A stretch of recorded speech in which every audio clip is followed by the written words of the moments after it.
বিসমিল্লাহির রহমান রাহিম। আসসালামু আলাইকুম। জেল কুকিং এর পক্ষ থেকে আপনাদের সবাইকে আমন্ত্রণ। তো আজকে আমরা দেখব কিভাবে ডাল রান্না করতে হয়। তো এই রান্নাটি রেঁধেছেন আমাদের সালমা বুয়া। তো আসুন আমরা দেখি এই রান্নাটা কিভাবে উনি রান্না করছেন। তো দেখেন, ডালটাকে এভাবে ভালো করে আপনার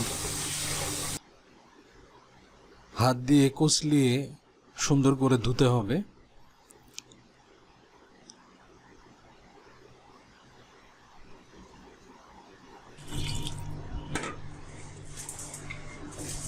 তো দেখেন, এইভাবে ভালো করে আপনি ডালটাকে পরিষ্কার করবেন।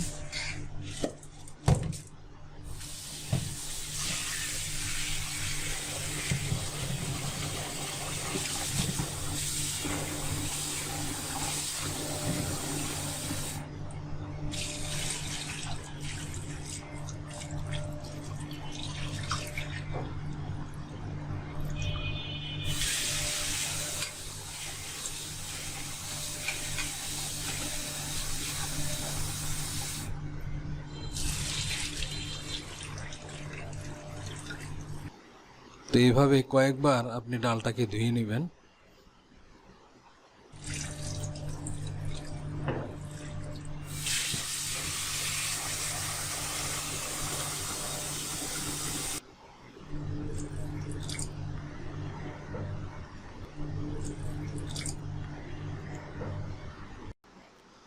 তো দেখেন, এই যে ডালের মধ্যে কি পরিমাণ পানি দেওয়া হলো। এরপরে ডালটা চুলার মধ্যে বসিয়ে দেওয়া হলো।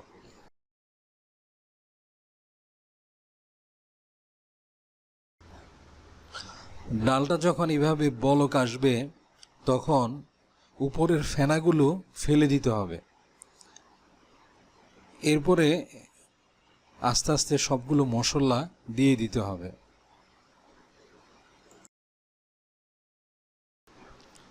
তো এখন ডালটাতে আমরা হলুদ দিলাম আধা চামচ,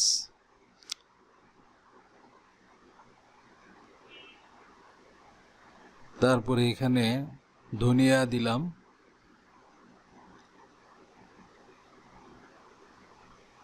তারপরে মরিচের গুঁড়া দিলাম, জিরা গুঁড়া দেওয়া হইল,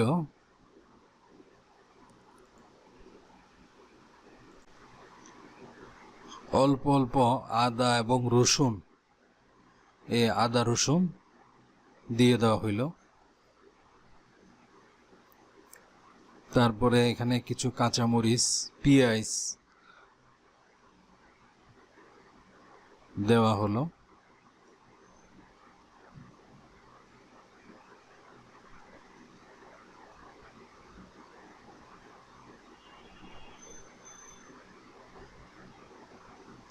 তো এগুলোকে একটু লাড়া দিয়ে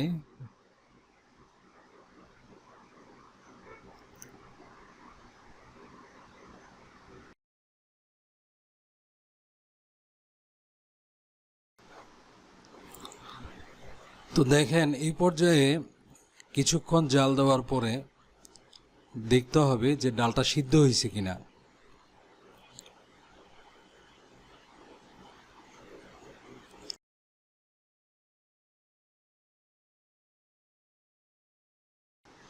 তো দেখেন, ডালটা যখন সিদ্ধ হয়ে আসবে, তখন ডাল ঘুটুনি দিয়ে ভালো করে ডালটা ঘুটতে হবে মিহি হওয়া পর্যন্ত।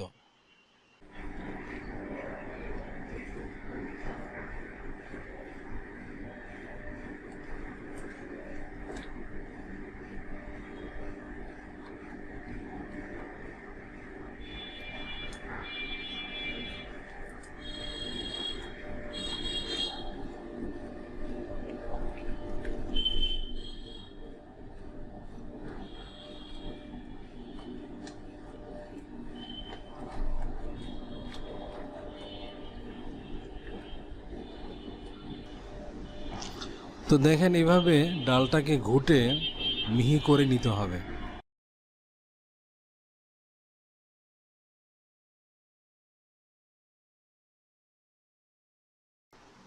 এ পর্যায়ে ডালে আপনি যতটুকু পানি রাখতে চান সেই পরিমাণ পানি দিবেন। এই পর্যায়ে আপনি ডালের মধ্যে পরিমাণ মতো লবণ দিবেন। এই পর্যায়ে আমরা কিছু কাঁচা আম দিলাম, কারণ ডালের মধ্যে টক দিয়ে রান্না করলে ডালের টেস্টটা খুব ভালো হয়।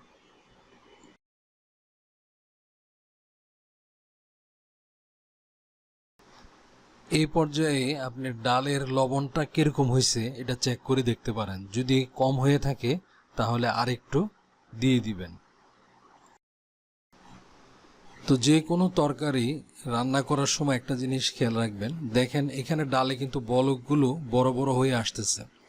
তো যখন এটা রান্না হয়ে যাবে এটার বলকটা ছোট ছোট আসবে।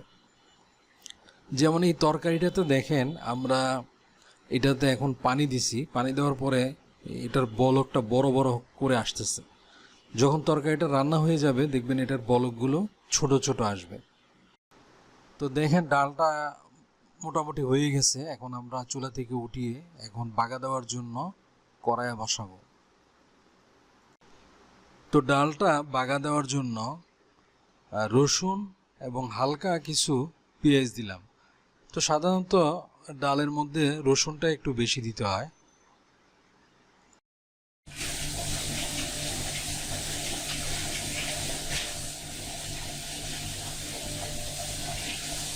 এই পর্যায়ে পরিমাণ মতো তেল দিলাম।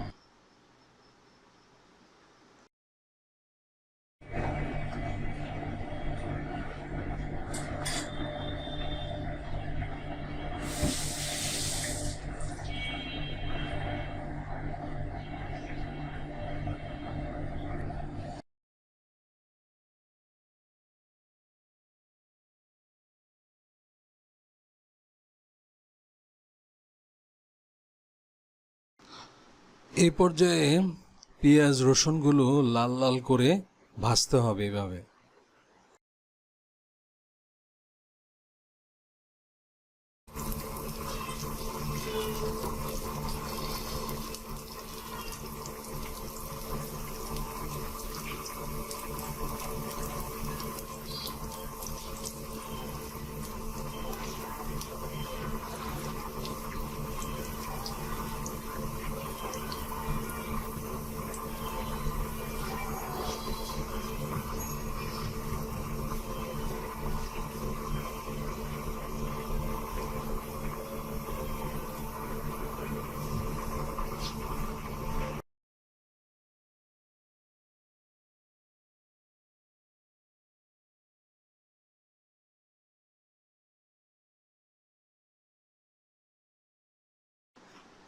তো রসুন পেঁয়াজগুলো এভাবে লাল লাল করে ভাজা হলে তারপর চুলা থেকে কড়াইটা নিয়ে ডালের মধ্যে ছেড়ে দিতে হবে।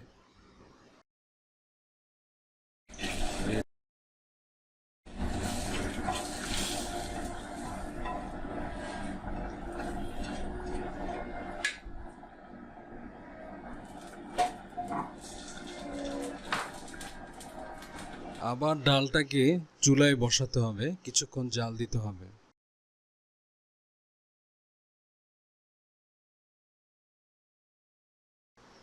ডালটা 2-3টা বলক আসলেই বন্ধ করে দিলে হবে।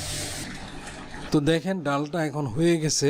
এই পর্যায়ে আমরা ডালটা চুলা থেকে নামিয়ে ফেলব। তো ভিডিওটি ভালো লাগলে চ্যানেলটি সাবস্ক্রাইব করবেন, লাইক শেয়ার কমেন্ট দিবেন।